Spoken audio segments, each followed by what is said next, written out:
Hello guys नमस्कार। मु आज आमर फुलकोबी आलू रसा हो देखो फुलकोबी आलू केमती कटा है रखागला। तापर कांकुड़ भजा भी हो सहित देखो पानी रे आलू बसागला प्रेसर रे देखु फुलकोबी की भी छणा जाऊँगी।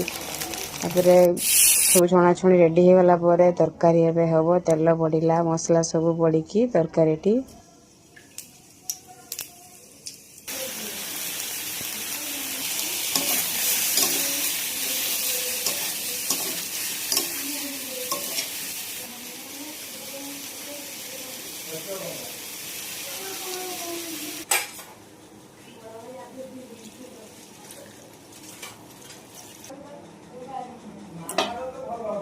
अगर तुम लोग नए हो तो सब्सक्राइब करो, वो जो लाल वाला बटन है उसके साथ स्कैम करो या फिर महफिल जमाओ, मुझे नहीं पता, बस क्लिक हो जाना चाहिए। अब मैं भी जा रहा हूं, मुझे